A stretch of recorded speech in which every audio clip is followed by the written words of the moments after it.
برائے خوشنودی حضرات محمد و آل محمد علیہ السلام بلندتر صلوات اللهم صل على محمد وآل محمد وعجل فرجه. أعوذ بالله السميع العليم من الشيطان اللعين الرجيم. بسم الله الرحمن الرحيم.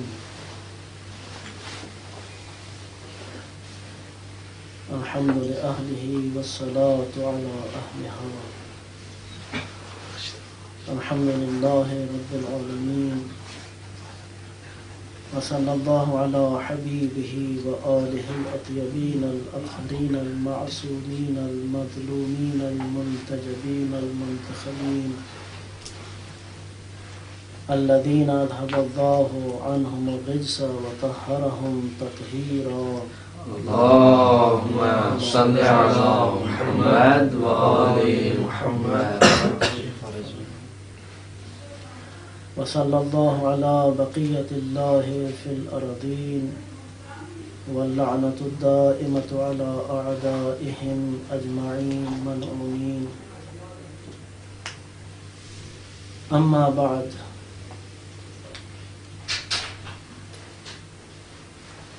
قال الله عز وجل في كلامه المحكم المبين. بسم الله الرحمن الرحيم. وَلِلَّهِ الْأَسْمَاءُ الْحُسْنَى فَادْعُوهُ بِهَا. خداوند متعال کی پاک ہستیوں کے طفیل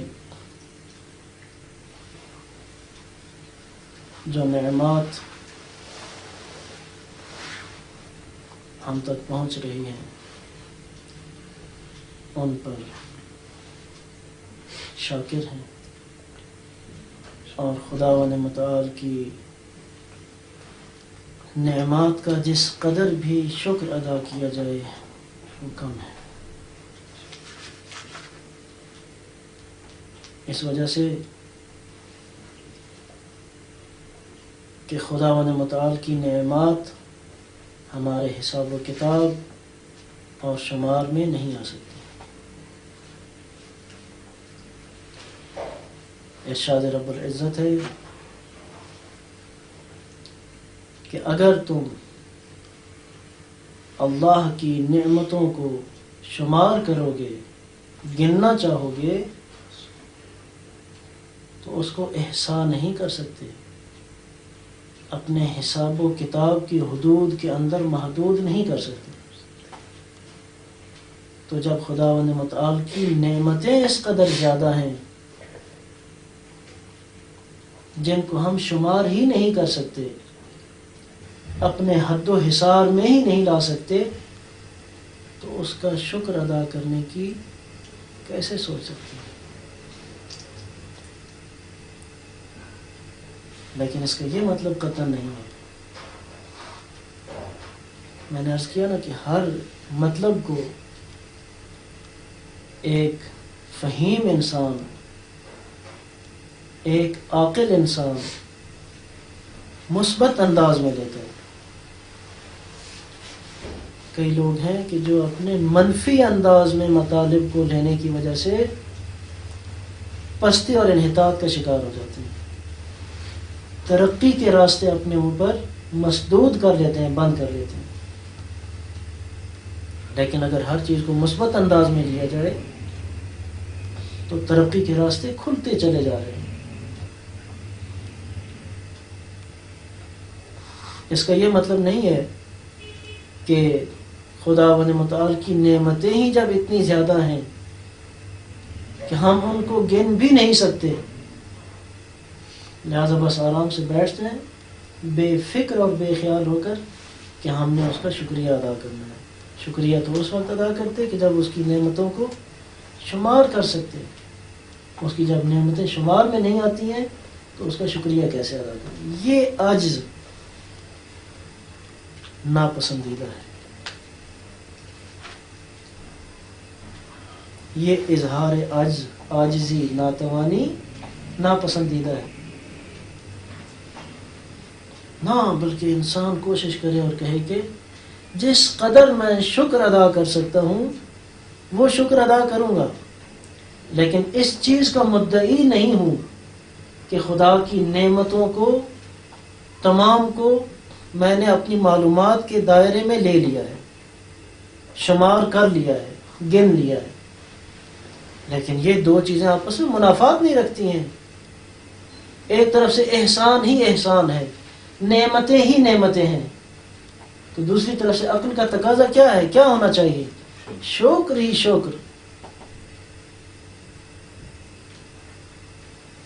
تو وہ شکر جس قدر بھی ہو، اور خصوصاً اس مثبت فکر کے ساتھ کہ خدا کی نعمتیں سب کی سب میری معلومات کے دائرے میں نہیں ہیں، اعتراف ہے۔ یہ اعتراف بہت اچھا اور پسندیدہ ہے۔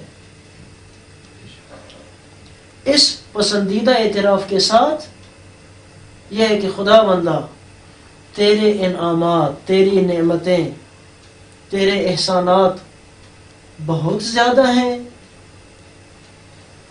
میرا علم بہت کم ہے، لیکن خدا بندہ جس طرح سے تو حمد و ستائش کا لائق ہے وہی تیری حمد و ستائش ہے، جس طرح سے تیرا شکر ادا ہونا چاہیے وہ اگرچہ میں کرنے کے قابل نہیں ہوں،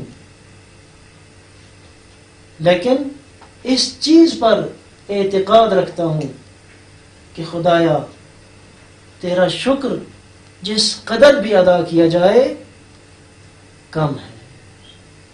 تو اب یہ انسان خدا بند متعال کے شکر گزار بندوں کی فہرست میں شامل ہو جاتا ہے۔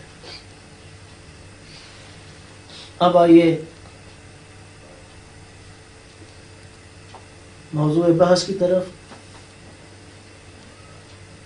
تو ارشاد ہو رہا ہے کہ وَلِلَّهِ الْأَسْمَاءُ الْحُسْنَى، سورہ اعراف، اللہ کے لیے ہے اسماء حسنہ، فَادْعُوهُ بِهَا، پس اس کو پکارو ان اسماء حسنہ کے ذریعے۔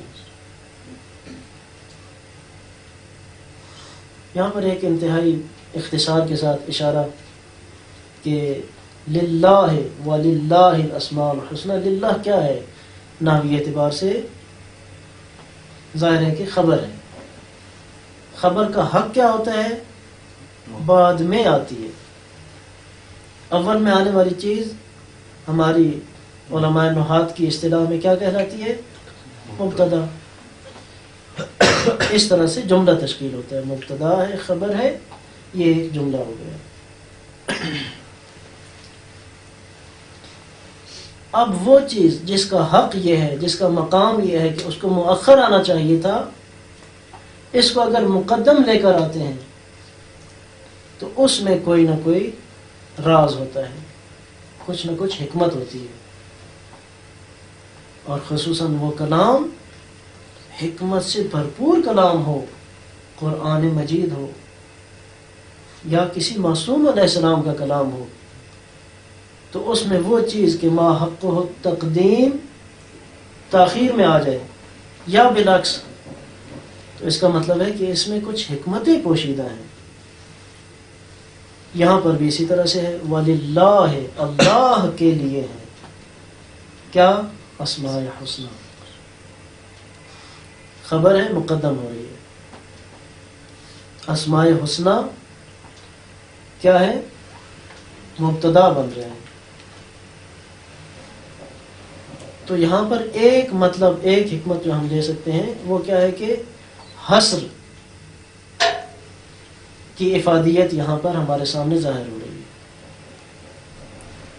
یہی جو آپ پڑھتے ہیں کہ وہ چیز جس کا حق مؤخر ہونا تھا اس کو مقدم لے آئے، تو بعض اوقات اس میں حکمت یہ ہوتی ہے کہ حصر کا افادہ دیتی ہے، حصر کا فائدہ اس سے ملتا ہے۔ کیا مطلب؟ فقط اور فقط اللہ کے لیے ہیں اسماء حسنہ۔ اور اب یہ ہے کہ آپ کے لیے میدان ہموار ہے، فَادْعُوهُ بِهَا، اس کو پکارو، اس کو بلاؤ، اس سے دعا کرو، التماس کرو، التجا کرو، مناجات کرو۔ کس طرح سے؟ بےہا ان کے ذریعے سے.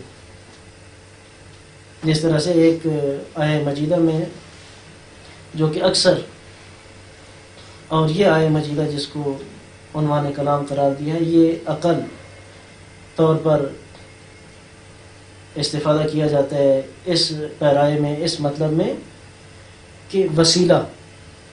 تو وسیلے کی جو معروف ترین آیت ہے وہ کیا ہے؟ وَابْتَغُوا إِلَيْهِ الْوَسِيلَةَ، خداوند متعال کی طرف پہنچنے کے لیے وسیلہ تلاش کرو.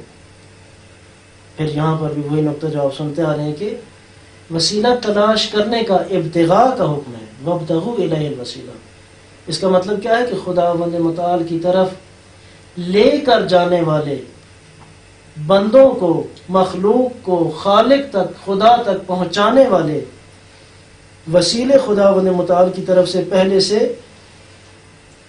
موجود ہیں، مشخص ہیں، معین ہیں. آپ نے کیا کرنا ہے؟ آپ کی زندگی کا ہنر کیا ہے؟ کس کمال تک پہنچنا ہے؟ وَابْتَغُوا إِلَيْهِ الْوَسِيلَةَ، وسیلہ موجود ہے، مشخص ہے، آپ اسی وسیلے کو تلاش کرو، سرچ کرو، جستجو کرو، ڈھونڈو. جب ڈھونڈ لو تو اس وسیلے کے ذریعے اب خدا تک پہنچ سکتے ہو. اس وسیلے کا ہنر یہی ہے کہ وہ آپ کو خداوند متعال تک پہنچا دیتا ہے. تو یہاں پر اس آیہ مجیدہ میں خداوند متعال نے ہمیں ایک فکر دی ہے، رہنمائی فرمائی ہے، اور وہ کیا ہے کہ تمام اسماء حسنہ اسی کے لیے ہیں، فقط اور فقط اسی کے لیے. اور پھر کیا کرو؟ فَادْعُوهُ بِهَا، اس کو جب بھی پکارنا ہو ان کے ذریعے پکارو. یہ ایک مقدماتی سا مطلب اپنی اس بحث کے لیے کہ جو آئندہ بھی کبھی انشاءاللہ توفیق رہی تو اس کے تسلسل میں کچھ عرائض پیش کیے جائیں گے کہ یہ مقدس وسیلے، یہ اسماء حسنہ جو خداوند متعال نے ہمارے لیے رکھے ہیں، اور ہماری خوش قسمتی ہے کہ 14 ایسے مقدس وسیلے، ایسے اسماء حسنہ ہمارے لیے خداوند متعال نے قرار دیے ہیں کہ جن میں سے ایک کی بارگاہ میں آپ ان شرائط کے ساتھ جو مطلوب ہیں پہنچ جاتے ہیں تو گویا آپ نے سب کے سب معصومین علیہ السلام کی بارگاہ میں پہنچنے کا اعزاز اور افتخار حاصل کر لیا ہے. ان کی حقیقت کیا ہے؟ نور ہے، نور خدا. تو ظاہر ہے کہ جب نور ہے تو کیا مطلب کہ ایک شخص ظلمت میں، اندھیرے میں، تاریکی میں گرفتار ہے، پریشان حال ہے، تو اس کو کس چیز کی ضرورت ہے؟ روشنی کی ضرورت ہے، نور کی ضرورت ہے. یہ ہستیاں نور ہیں. ہر قسم کی ظلمت اور تاریکیوں سے نجات حاصل کرنے کے لیے ان ہستیوں کی طرف رغبت انسان کے لیے ضروری ہے. یہ نور ہیں، اور جو انسان بھی ان کی طرف خلوص سے عاجزانہ طور پر حاضر ہو جاتا ہے تو اس انسان کو یہ ہستیاں نورانی کر دیتی ہیں. جیسا کہ آپ دیکھتے ہیں کہ پھول کی خاصیت کیا ہے؟ آپ کہیں گے 2 خاصیتیں ہیں. ایک اس کی ظاہری شکل ہے کہ جس میں خوبصورتی ہے، اٹریکشن کا باعث ہے، کشش کا باعث ہے. بچہ بھی ایک دیکھتا ہے پھول کو اتنا بہترین تو اس کی طرف رغبت کرتا ہے، بھاگ کر جاتا ہے. بڑے اس کو روکتے ہیں کہ اس کو توڑنا نہیں ہے. ایک پھول کی یہ خصوصیت ہے. دوسرا خاصہ کیا ہے؟ خوشبو. نور کی خاصیت کیا ہے؟ نور ایک تو خود نور ایسا ہے کہ جس کے بارے میں آپ کا تصور بھی نہیں ہونا چاہیے کہ وہاں پر جب خود ایک نور ہے تو وہاں پر کوئی تاریکی کا شائبہ ہوگا. ایک تو اس حوالے سے، اور میں اس بات پر تاکید کرتا ہوں کہ ہمارے دوستوں کو، اہل ایمان کو، اہل ولا کو اس مطلب پر غور فرمانا چاہیے. اس میں کوئی شک نہیں ہے کہ یہ ہستیاں نور ہیں. اب نور کی ایک خاصیت کیا ہے؟ کسی عام انسان سے پوچھے تو وہ یہی کہے گا کہ یہ اگر نور ہے تو کیا مطلب ہے کہ اس کے اندر کسی قسم کی تاریکی، تیرگی، اندھیرا موجود نہیں ہے. اگر خود اس کے اندر تاریکی ہو تو اس کو نور کیسے ہم کہہ سکتے ہیں؟ دوستو یہ سادہ سا مطلب نہیں ہے. اس مطلب کے آگے بہت سارے مطالب ہیں کہ اس نقطے پر اگر آپ کلیئر ہو جائیں تو آپ کو کسی قسم کے، وہ دیکھیں ہمارے بر صغیر کے ماحول میں کتنے بڑے بڑے علامہ فہامہ ہیں، کسی کا نام لینے کی ضرورت ہی نہیں ہے. ہم تو فقط یہ چاہتے ہیں کہ خدا بندہ ہم ان میں سے نہ ہو جائیں. یہ حقائق یہاں یہ کون سی جگہ ہے؟ اینجا کجاست من کجاستم. یہ سرزمین، یہ دھرتی ایک ایسے نور خدا کی سرزمین ہے کہ جس کو تمام علماء کے درمیان، علماء کون ہیں جن کو قرآن علماء کہتے ہیں، وہ کون ہیں؟ کہ علماء ہی ہیں کہ جو خشیت خدا رکھتے ہیں، خوف خدا رکھتے ہیں. یعنی حقیقی معرفت انہی کو حاصل ہے، اور پھر خدا وند متعال کے سامنے وہ خوف، وہ خضوع، وہ خشوع کس طرح سے کہ اپنے تو اپنے، غیر بھی جب ان کو دیکھتے ہیں کہ نماز کا وقت قریب ہے اور ان کے اندر کیا کیا تبدیلیاں آ رہی ہیں، ایسی تبدیلیاں جو ایک عام انسان بھی محسوس کر رہا ہے. رنگ متغیر ہو رہا ہے،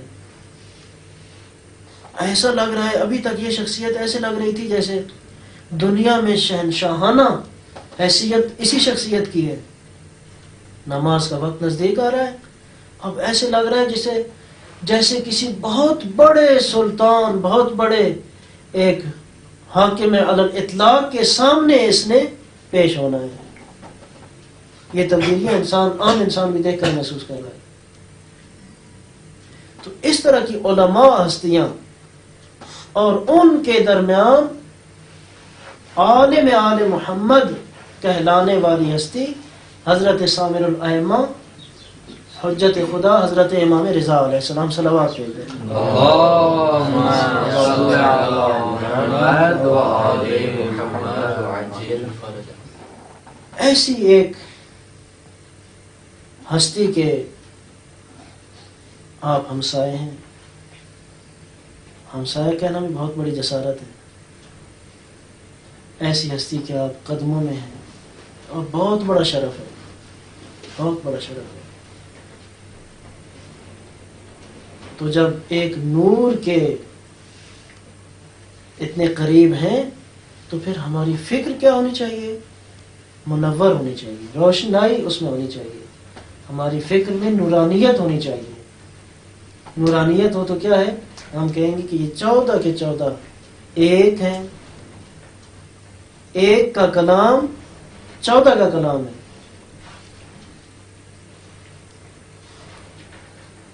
ایک کی بات ماننا 14 کے 14 کی بات ماننا ہے. اور دوسری طرف بھی اسی طرح سے ہے. خدا نخواستہ ایک کو ٹھکرا دیا، کیا مطلب؟ 14 کے 14 کو ٹھکرا دیا.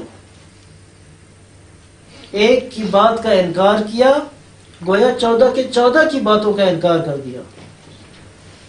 اسی وجہ سے ہے نا کہ آپ کہتے ہیں کہ ماہ مبارک میں واجب روزے، اور اس دوران اگر جان بوجھ کر کوئی انسان کسی معصوم علیہ السلام کے بارے میں ایسی بات کرتا ہے کہ جو اس معصوم نے نہیں فرمائی ہے، غلط نسبت دیتا ہے، جان بوجھ کر یہ کام کر رہا ہے، عمدن کر رہا ہے، تو اس کے بارے میں علماء کیا فرماتے ہیں؟ اس کا روزہ باطل ہو جاتا ہے. لیکن آپ نے کسی معصوم علیہ السلام کی ایک حدیث پڑھی تھی، حدیث، فرمان، ارشاد اور ابھی آپ مومنین کے لیے وہ بیان فرما رہے ہیں، آپ کو اچھی طرح سے یاد نہیں آ رہا، آپ سمجھ رہے تھے کہ یہ کلام 5ویں امام علیہ السلام نے بیان فرمایا ہے. جب تقریر کے بعد آتے ہیں، کتاب کھولتے ہیں، سامنے نظر آتا ہے کہ یہ حدیث جو ابھی میں کوٹ کر کے آیا ہوں، میں سمجھ رہا تھا کہ یہ 5ویں امام علیہ السلام کی حدیث ہے، جبکہ یہ تو مثلا 10ویں امام علیہ السلام کی حدیث تھی. تو میں نے ایک نسبت جو ہے وہ مثلا بے جا سی نسبت دے دی ہے. فرمان کسی اور امام کا تھا، میں نے کسی اور امام کی طرف اس کی نسبت دے دی ہے. تو علماء کیا فرماتے ہیں؟ روزے کی عادت میں تھے، واجب روزہ تھا. علماء فرماتے ہیں کہ آپ کے روزے کو کوئی خطرہ نہیں ہے، بالکل ٹھیک ہے روزہ. کیوں؟ وہی کلام جو 5ویں کا تھا وہی 10ویں کا بھی ہے، جو 10ویں کا کلام ہے وہی 5ویں کا بھی ہے. ان سب کا تغذیہ، ان سب کی باتیں جو حدیث کی شکل میں ہمارے سامنے آ رہی ہیں، اس کا منبع اور ماخذ ایک ہے، اس ذات پروردگار سے، لا یزال سے، اس نور یکتا سے ان انوار نے سب کچھ حاصل کیا ہے، اور جو کچھ بھی بیان فرما رہے ہیں نورانیت سے بھرپور ہے. یہاں پر اگر آپ ایک کے کلام کی نسبت دوسرے کی طرف دے دیتے ہیں تو اشکال ہی ندارت اور عیب ہی ندارت، اس میں کوئی مشکل نہیں ہے، آپ کا روزہ ٹھیک ہے. یہیں پر آپ دیکھ لیں، ہماری اصل گفتگو انشاءاللہ بعد کی نشستوں میں تمام معصومین علیہ السلام بالاخص ہمارے زمانے کے شہنشاہ کی دی ہوئی توفیقات سے انشاءاللہ اسی شہنشاہ کے بارے میں رہے گی. اب یہ مقدماتی بات ہم یہیں تک پہنچاتے ہیں کہ یہاں پر ایک نقطہ ہم ایسا حاصل کر لیں کہ جو ہماری بعد میں مباحث اور گفتگو کے سلسلے میں بھی ہمارے لیے ممد و معاون ثابت ہوگی، اور ہمارے عقائد کے استحکام کا باعث یہ نقطہ ثابت ہوگا. وہ کیا ہے؟ اور یہ نقطہ اگر ہم نے ابھی سے مستحکم کر لیا، ابھی سے ہماری فکر، عقیدہ، اعتقاد اس چیز پر آ گیا. بات کیا تھی؟ سادہ سے تھی، ہر چیز کی کوئی نہ کوئی خصوصیت ہوتی ہے. پھول کی یہ خصوصیتیں تھیں، اور یہ ہستیاں کون ہیں؟ یہ اسماء حسنہ کون ہیں؟ نور ہے. جو سہارا، جو وسیلہ ہم نے اختیار کرنا ہے، یہ کوئی ایک عام سا وسیلہ نہیں ہے، کوئی خاکی وسیلہ نہیں ہے، کوئی مادی وسیلہ نہیں ہے، کوئی غیر مستحکم وسیلہ نہیں ہے، بلکہ خداوند متعال کا خود مقرر کیا ہوا معصوم وسیلہ ہے، بے خطا بے عیب وسیلہ ہے. اور اس کی ایک خصوصیت یہ ہے، چونکہ یہ نور ہے تو نور کی خصوصیت کیا ہے کہ اس کے اندر کسی قسم کی تاریکی موجود نہیں ہے. ظاہر میں یہ ایک سادہ سی بات ہے، آپ بڑے بڑے لوگوں سے بھی یہ بات کریں وہ کہیں گے ہاں یہ کون سی ایسی بات ہے، ایسا ہی ہے. ظاہر ہے جب ایک چیز کو آپ نور کہہ رہے ہیں تو اس میں تاریکی کہاں سے ہے. لیکن بعض اوقات انہی بڑے بڑے لوگوں میں سے بعض اس چیز کو محکم طور پر اپنے عقائد کا حصہ نہ بنا لینے کی وجہ سے اتنے بڑے بڑے اشتباہات اور لغزشوں کا شکار ہو کر رہ جاتے ہیں، اور معصومین علیہ السلام پر کیا سے کیا کہہ جاتے ہیں. تو جب یہ نور ہے تو اس کا کیا مطلب ہے؟ یہ جو ہم کہہ رہے ہیں نا اس میں کوئی تاریکی نہیں ہے. اس تاریکی کو تھوڑا سا کھولنے کی کوشش کریں. کیا مطلب ہے؟ ان کا قول جب بھی ہمارے سامنے آئے گا نورانیت سے بھرپور ہے، ان کا فعل جس شکل میں بھی سامنے آئے گا نورانیت سے بھرپور ہے. ہم خاکی، مادی، مادیات پرست، مادیات کے فضا میں گھرے ہوئے انسان اگر کبھی توفیق ہو جاتی ہے کسی معصوم علیہ السلام کے بارے میں بولنے کی تو ان کے بارے میں بہتر سے بہتر انداز میں گفتگو کرنے کی کوشش کریں. اگر نہیں کر سکتے تو اصلاً گفتگو ہی نہیں کریں. نہ یہ کہ خدا نخواستہ وہ نوبت آ جائے کہ اپنے آپ کو کچھ سمجھتے ہوئے اور کسی معصوم ہستی کے بارے میں ایسی ایسی باتیں کر جائیں کہ جو بعد میں فقط اور فقط انسان کے پچھتاوے کا باعث بنتی ہیں. جب یہ نور ہے تو بس نور ہے، ان کی حرکات و سکنات نور ہیں. دیکھیں نا مثلا ایک ظرف کے اندر اگر آپ دودھ ڈالتے ہیں تو کیا آپ کی توقع ہے کہ جب بھی اس ظرف کو ڈالیں گے تو اس سے دودھ کے علاوہ کوئی اور چیز باہر آئے گی؟ غیر معقول بات ہے. جب یہ ہستیاں نور ہیں تو کیا مطلب ان سے ظاہر ہونے والے اقوال اور افعال سب کے سب نور ہیں.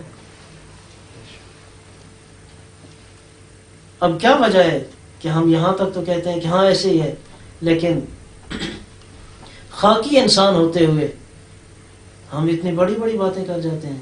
چھوٹا منہ اور بڑی بات وہ والی بات ہو جاتی ہے. کہتے ہیں کہ امام حسن مجتبی علیہ السلام نے صلح کیوں کی تھی؟ اگر دونوں بھائی ہیں امام حسین علیہ السلام اور امام حسن مجتبی علیہ السلام، ایک ہی رسول کے دو نواسے، دونوں کے کام برعکس کیوں ہیں؟ نعوذ باللہ من ذالک. ایک جنگ کا راستہ اختیار کر رہے ہیں اور ایک صلح کا.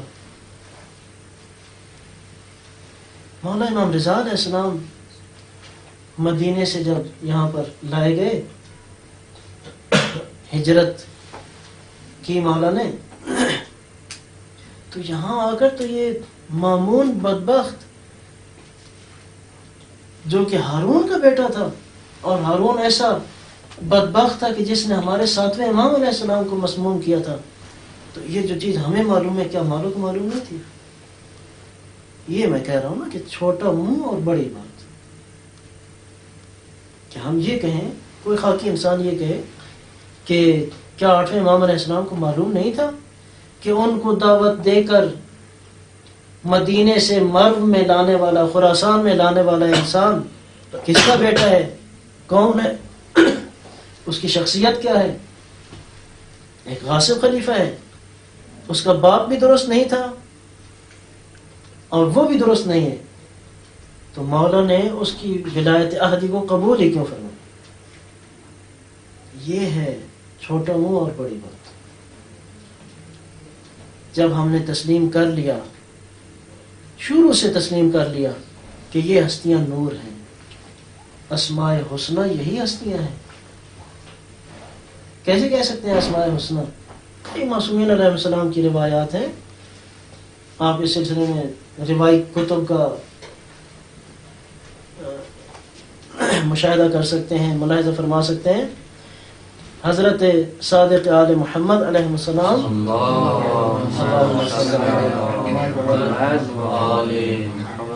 ارشاد فرماتے ہیں، نحن واللہ الاسماء الحسنى، اللہ کی قسم، اور اللہ کی قسم کسی عام بات پر ایک خاص انسان، وہ بھی انسان کامل، وہ بھی معصوم ہستی کبھی بھی نہیں کھاتی. اللہ کی قسم درمیان میں آ رہی ہے تو کیا مطلب؟ کہ مطلب بہت اہمیت کا حامل ہے. نحن واللہ، ہم ہیں، کیا ہو سکتا ہے کوئی شک و شبہ کا شکار ہو جائے، تو اللہ کی قسم درمیان میں لا رہے ہیں. واللہ، اللہ کی قسم، ہم ہیں کیا؟ الاسماء الحسنى، اسماء حسنہ ہم ہیں. بس معلوم ہوا کہ یہ ہستیاں اسماء حسنہ ہیں اور نور ہیں. نور کی ایک خاصیت ہم نے یہ بیان کی ہے کہ وہ خود نورانیت سے بھرپور ہوتا ہے. اب ایسا بھی نہیں ہے، یہاں پر ایک یہ دقیق اور ظریف سا نقطہ، کہ یہ ہستیاں ایسی تھیں جن کو خداوند متعال نے اپنا نور عطا کیا، کیونکہ اس بات کا لازمہ یہ ہوگا کہ پہلے غیر نور اور پھر نور، نور آنے کے بعد نورانی ہو رہی ہیں. نورانی نہیں ہے، بلکہ خود نور ہیں. اس نور نے اپنی مخلوق کو نورانیت بخشنے کے لیے، ہدایت بخشنے کے لیے اس نور کو بھیجا.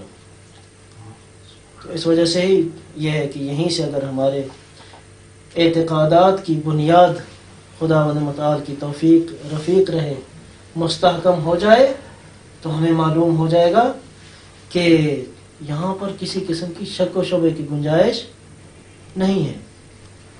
یہ ہستیاں نور ہیں، اور ایک خاصہ جو نور کا ہوتا ہے وہ کیا ہے؟ خود نورانیت سے بھرپور ہے، ذاتاً نور ہے. البتہ یہ ذات اور وہ ذات جو نور ہے، کہ وہ ذات نور ہے، قدوس ہے، سبوح ہے، سبحان ہے، جو اس ذات احدیت کی صفات ہیں. تو یہاں پر کوئی اس شک و شبہ کا شکار نہ ہو جائے کہ یہ لوگ غلو کر رہے ہیں کہ اس کو بھی نور کہہ رہے ہیں، اس کو بھی نور کہہ رہے ہیں.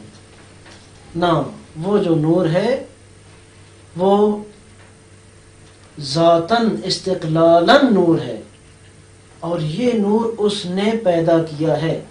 پھر بھی یہ فرق ہو گیا نا. ایسا نہیں ہے کہ ایک ایسے ہی ایک پتلا بنایا، جسم بنایا، جسد بنایا اور اس میں نور کو داخل کر دیا. جیسے ایک ظرف میں آپ نے مثلا شیر ڈال دیا، دودھ ڈال دیا. ایسا نہیں ہے. اس نور مستقل نے، بذات نور نے کیا کیا ہے؟ اس کا ایک فعل یہ ہے کہ اس نے نور خلق فرمایا ہے ہم جیسوں کی ہدایت کے لیے. اور نور کا ایک خاصا دوسرا جو میں عرض کرنا چاہتا تھا وہ کیا ہے؟ کہ وہ نورانیت بخش ہے، خود تاریکیوں سے ماورا ہے، مبرہ ہے، اس میں کوئی اندھیرا، کوئی تاریکی نہیں ہے. اور جو بھی اس مقدس اور منور نور وسیلے کا راستہ اختیار کرے گا، اپنائے گا، قرب حاصل کرے گا، اس دہلیز پر اور اس چوکھٹ پر اپنا سر جھکائے گا، تو اس کو نورانیت عطا ہوگی. ضرورت ہے اس بات کی کہ ہم اپنے عقائد کو اور عقائد کے استحکام اور اصلاح کا وقت کوئی معین نہیں ہے کہ اگر ہم نے شروع سے مثلا عقائد درست نہیں کیے تو بس اب تو ہم نے ایسے ہی رہنا ہے. جس وقت بھی کوئی حقیقت، کوئی بہترین چیز، مستند ترین چیز انسان کو مل جاتی ہے، وہیں سے اپنے عقائد کا محکم جز بنا لے. تو اس طرح انسان کی کامیابی ہے.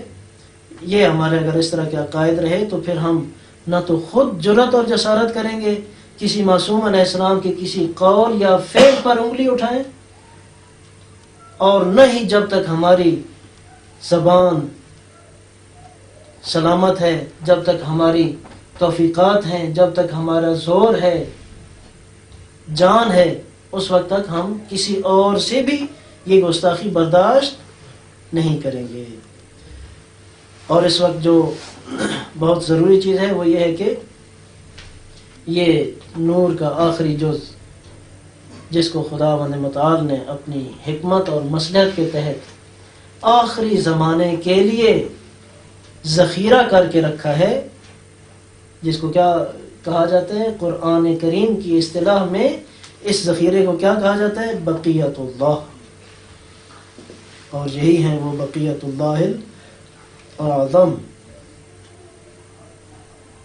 دیکھ لیں کتنی اہمیت ہے.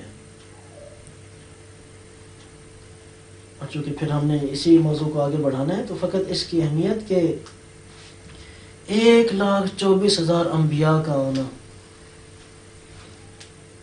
پھر اتنے ہر معصوم نبی نے کتنی تبلیغ کی اور کتنے مبلغ انہوں نے معاشروں کو دیے، کتنے نقباء ہوئے، کتنے اوصیاء ہوئے، ہدایت کے کتنے انتظامات.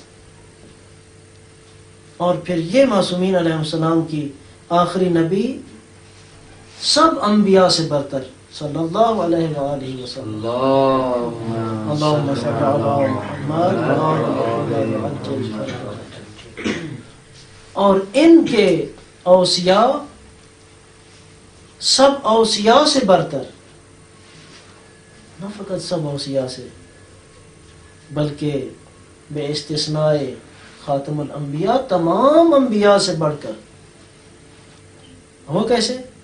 جب آپ جاتے ہیں اس بحر معرفت کے اندر، خوض کرتے ہیں، گہرائیوں میں جاتے ہیں، غوطہ ور ہوتے ہیں، معارف کے اندر آپ سفر کرتے ہیں، تو وہاں پر آپ دیکھتے ہیں کہ انبیاء کو نبوتیں مل رہی ہیں. تو کس بات پر؟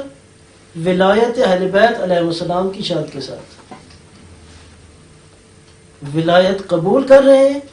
اور جس استحکام کے ساتھ، جس رغبت اور جوش و خروش کے ساتھ کسی نبی نے بڑھ چڑھ کر ولایت قبول کی ہے، اس کو اسی انداز میں، اسی طرح سے رتبے زیادہ ملے ہیں، قرب زیادہ ملا ہے، فضیلتیں زیادہ ملی ہیں. ایسی ہستیاں ہیں. اور پھر ان ہستیوں میں ایک ہستی کہ جو بعض جگہوں پر آپ دیکھتے ہیں تو محور و مرکز یہی ہستی نظر آتی ہے، اس کا بھی ذکر مبارک ہماری اس محفل ذکر میں رہ نہ جائے، جس کے بارے میں ہمارے 11ویں امام علیہ السلام فرماتے ہیں کہ ہم سب، آپ تمام لوگوں پر خدا کی طرف سے حجت ہیں، اور ہماری ماں فاطمہ زہرا سلام اللہ علیہا خداوند متعال کی طرف سے ہمارے اوپر حجت ہے. یہ 13 اور وہ ایک، تو یہ مل کر 14 ہستیاں، یہ اسماء حسنہ خداوند متعال ہیں. اور خداوند متعال کا حکم یہ ہے کہ فدعوہ بہا. خداوند متعال کو جب انسان نے، مخلوق ہے تو کیا مطلب؟ ہر چیز میں عاجز ہے. خلق الانسان ضعیفا، ضعف ہے، کمزوری ہے. یہ کمزوری کیسے ختم ہو سکتی ہے؟ توان مندی کیسے آ سکتی ہے؟ طاقت کیسے آ سکتی ہے؟ کہ جب طاقت کا یہ کمزور انسان سہارا لے. تو وہ سہارا، وہ اسماء حسنہ، یہ پاک و پاکیزہ ہستیاں ہیں، لا ریب اور بے عیب ہستیاں ہیں. اور خداوند متعال کے اس ارشاد مقدس کے مطابق ہمیں حکم دیا گیا ہے کہ ہم ان ہستیوں کا سہارا اور وسیلہ اختیار کر کے اس کی ذات تک پہنچیں. ان پاک ہستیوں کے طفیل خداوند متعال ہمیں اسی لائن پر، انہی بہترین محکم ترین عقائد پر ثابت قدم رہنے کی توفیق عطا فرمائے. امام زمان علیہ السلام کے تعجیل فرج کے لیے، جلدی ظہور کے لیے، اور اپنی زیادہ سے زیادہ توفیقات کے لیے ایک دفعہ درود بھیج دیں. اللهم صل على محمد وآل محمد.